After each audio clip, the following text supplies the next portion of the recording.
Bonjour à tous et bienvenue dans ce troisième épisode de mon road trip en Argentine. Aujourd'hui, nous nous rendons dans la province de Buenos Aires à la découverte d'une ferme familiale, l'exploitation de la famille Peredas. Dans cette vidéo, nous allons tenter de comprendre pourquoi cette importante exploitation a choisi de diversifier ses sources de revenus avec le lancement d'une activité laitière. Une diversification à première vue surprenante puisque cette exploitation compte sur une assise foncière de 10 000 hectares.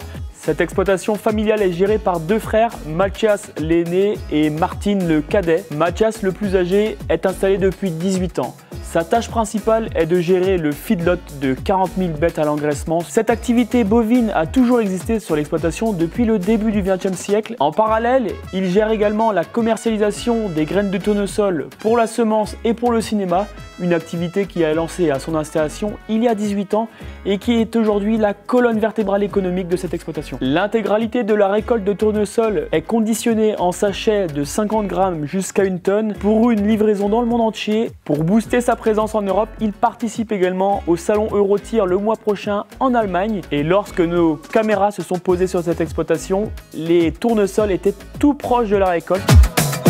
Martin a quant à lui créé de toutes pièces une activité laitière avec une stabulation toute neuve et un troupeau acheté aux États-Unis avec une première stabulation de 410 vaches. Cette première stabulation à son installation en 2019 a ensuite été jumelée par un deuxième bâtiment, puis un troisième et le quatrième est déjà en terrassement, vous pouvez le voir sur les images.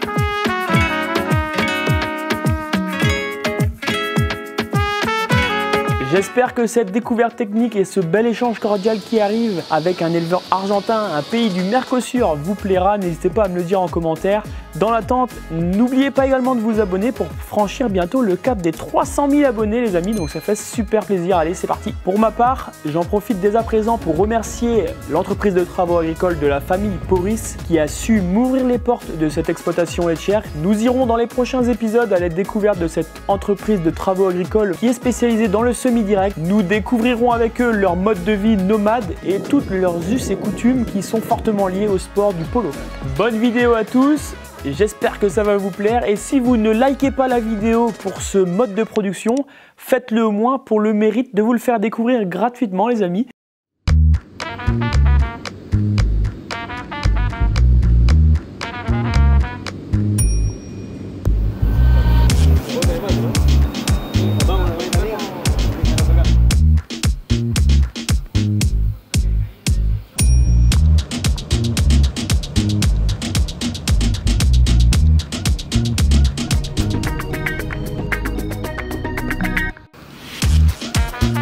Bon les amis, encore une visite avec Xavier et Mathias. Ils sont venus nous présenter un de leurs clients, c'est Martin. Il est exploitant laitier. Il a ici 9 robots de traite.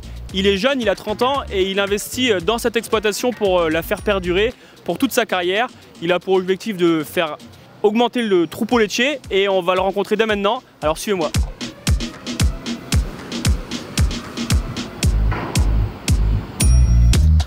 Hello Martin. Hello, welcome.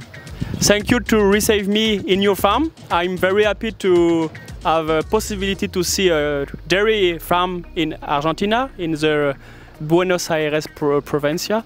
I'm very happy to see you and thank you to receive me and accord time. Okay, no, thank you to come from far away.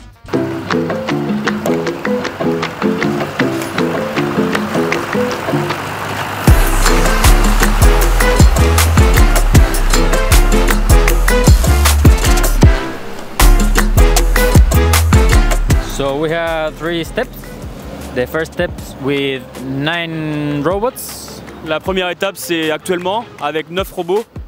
The second step plus 6 robots more, so 15 robots.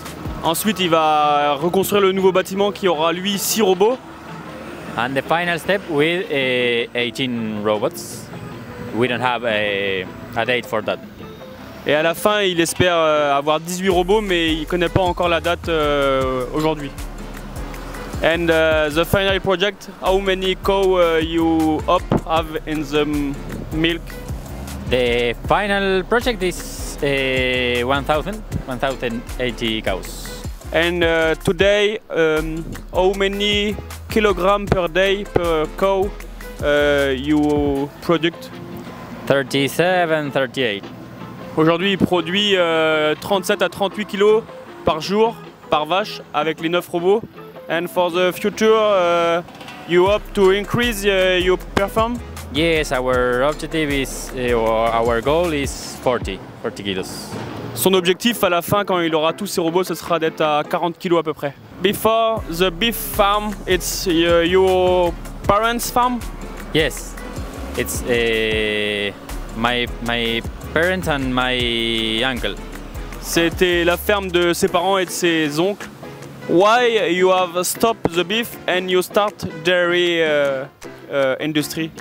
We continue the beef in another farm, and we decided to do something new to have a more, I don't know, the Diversification. Yes. Okay. Donc il a toujours les vaches à viande sur un autre site, mais il a choisi de développer le lait pour une question de diversification et par rapport aux différentes conjonctures pour être plus stable sur l'exploitation. If it's possible to compare beef and dairy industry, for you, what is more rentability? It's difficult to know because the dairy business in the last year was not good. Okay.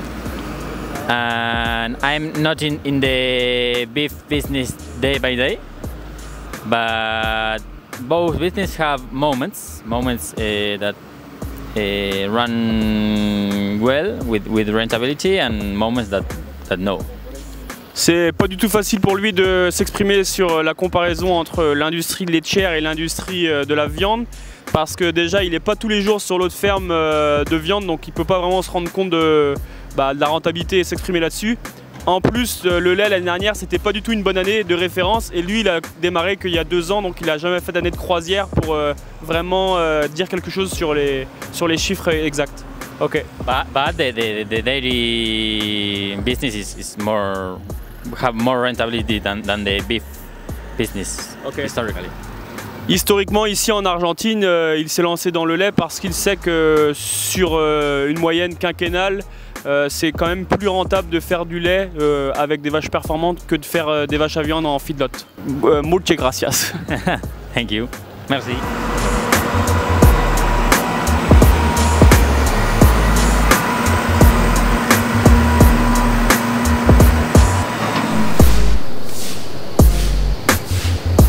Ça va? Ça va très bien. Dans les bâtiments, les vaches reposent sur une importante couche de mélange de sable et de lisier séché composté, et il est mélangé et nivelé chaque jour, matin et soir, à l'aide d'un tracteur. Chaque bâtiment est composé de 2 lots de 150 à 210 vaches en fonction du stade de lactation. Un accès à l'est est possible pour les animaux. Cet espace extérieur est disponible uniquement pour les beaux jours. De l'autre côté, on retrouve à l'ouest l'auge en libre service. Chaque lot de 150 à 210 vaches, comme je viens de vous le dire, dispose de 3 robots de traite. En mode d'accès semi-liberté, nous allons y revenir dans quelques instants.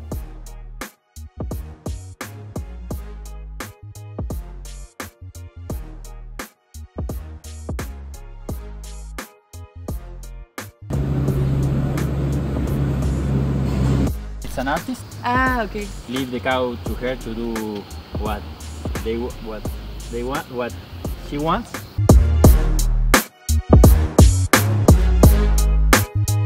Donc ici, au milieu de la ferme, l'équipe de 12 à 13 personnes dispose d'un très beau local pour les temps de pause, pour faire des barbecues ou pour dormir pour ceux qui sont un peu plus loin.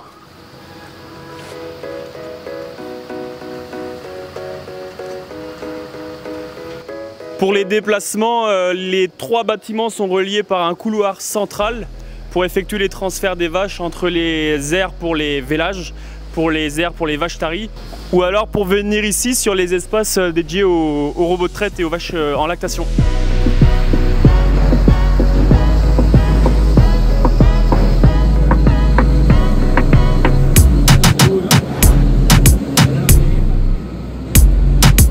Donc il m'a expliqué qu'ils sont environ 30 éleveurs qui se sont unis pour vendre leur lait à 7 clients. Comme ça, s'il y a un client qui veut payer moins cher un mois, c'est tout le monde qui en pâtit par le prix moyen. Et le prix moyen aujourd'hui est de 30 centimes par litre. Et donc ça, c'est le prix qu'ils arrivent à obtenir avec leurs 7 clients. Ils peuvent choisir de bannir un client ou d'en intégrer un nouveau tous les mois.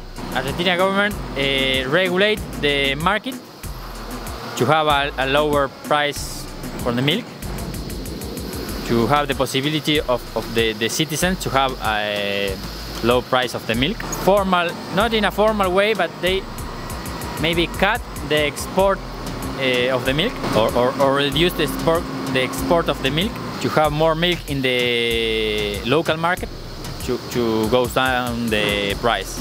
Donc là, il m'a expliqué en tant que producteur qu'il estime que le marché du lait en Argentine est dérégulé par l'État, car l'État bloque les exportations de lait et de produits laitiers afin d'engloutir le marché argentin de lait et avec ce système-là faire forcément baisser le prix afin que les ménages argentins qui ont des faibles pouvoirs d'achat puissent malgré tout pouvoir acheter de la nourriture et du lait, mais aussi de la viande. C'est le même problème pour la viande.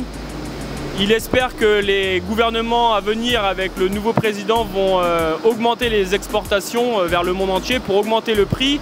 Mais c'est une phase délicate parce que les Argentins, les familles de ces salariés et les familles dans les villages autour ont quand même un faible pouvoir d'achat et ils auront besoin de se nourrir. Donc l'opération est délicate.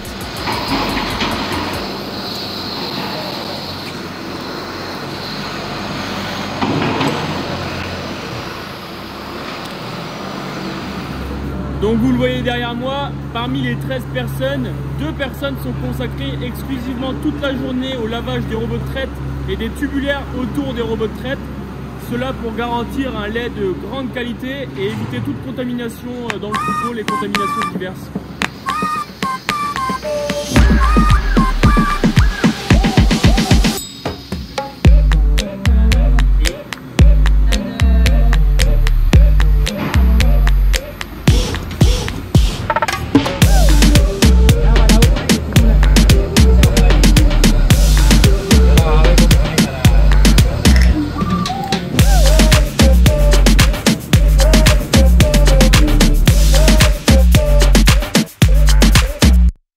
Donc là, sur le fonctionnement du bâtiment, les vaches doivent passer par le robot pour aller boire dans cet espace dédié. Ensuite, une porte de tri les renvoie soit vers l'autre bâtiment, soit vers cet espace. Et là, il est possible de les orienter soit vers un pédiluve qui est mis en place lorsque c'est nécessaire, ou alors directement retour vers l'air global, la grande aire avec toutes les vaches, qui est une aire sablée compostée.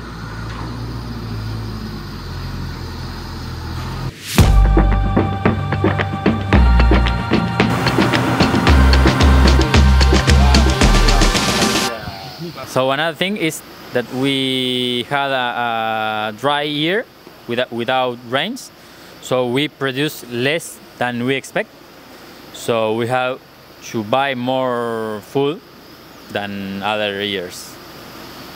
Donc il me dit qu'il y a de moins en moins de pluie. Les 3 années dernières ont été plutôt des années de sécheresse avec 300 mm d'eau en moins que les années normales.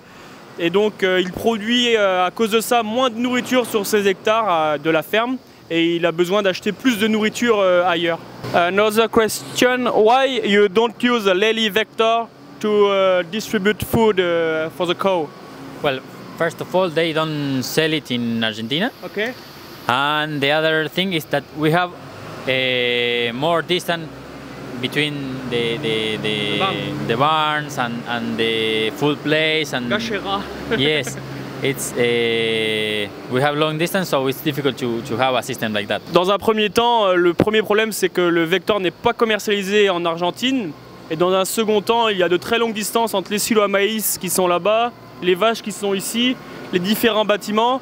Gachera en espagnol, c'est les genisses qui sont dans les paddocks avec les arbres derrière.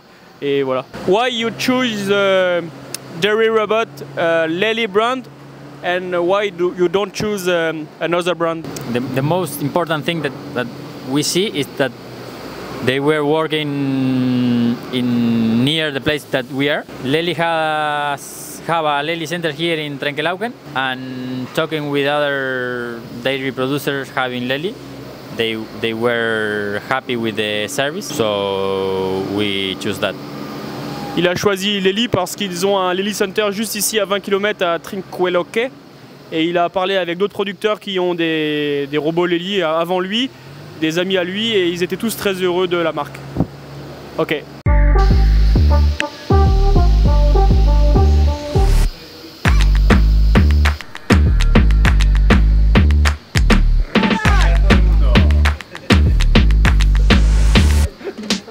Donc là on retrouve l'équipe des veaux qui a soigné tous les veaux de ce matin qu'on a vu tout à l'heure avec le jeune d'air, et là ils ramassent les veaux pour les emmener dans les parcs à veaux.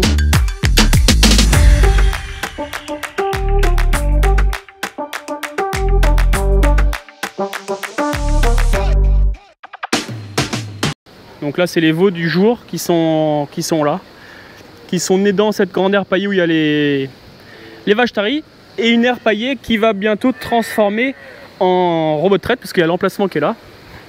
Là il y a 3 robots dans celui-là, donc 6 et 3, 9. Là il y en aura 3 et là il y aura les autres. Et ils vont refaire une aire paillée pour les vaches taries. Voilà.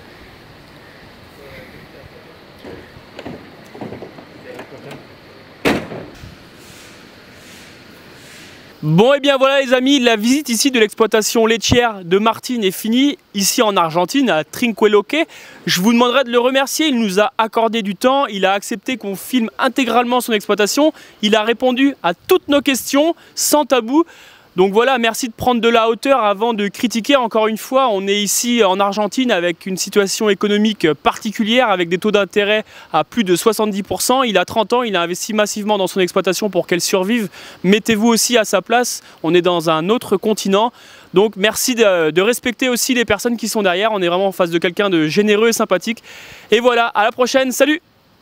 Dans le prochain épisode à venir sur HLG, les amis, nous irons à la découverte des autres activités de l'exploitation agricole Peredas avec Mathias, le frère aîné qu'on a déjà vu. Il va nous faire comprendre comment ce modèle de production de viande en feedlot est rentable malgré un prix de la viande de 80 centimes. J'espère que ce format de vidéo vous aura plu. Au carrefour des chemins entre la technique, le culturel, le politique et l'économique.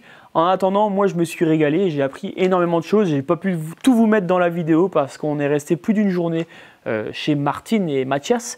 En attendant, n'hésitez pas à vous abonner, et si ça vous a plu, dites-le moi en commentaire. Ça ne fait que me motiver pour de nouveaux voyages qui arrivent. Voilà, salut! No, para decirle que say hello to Francia. Hola Francia, sí. Hola Francia. Ahí está, otra vez. Hola Francia. Ahí está. And yes, I'm happy to go with feedlot with you. Hello, my name is Matías Pereda. We are a family business company with my father, uncle, cousin and brothers. And now we are going to the feedlot. I am happy to present our farm for French farmer. Thank you. Donc là, il nous dit qu'il est heureux de prendre du temps de présenter sa ferme pour vous, les agriculteurs français. Thank you. Welcome.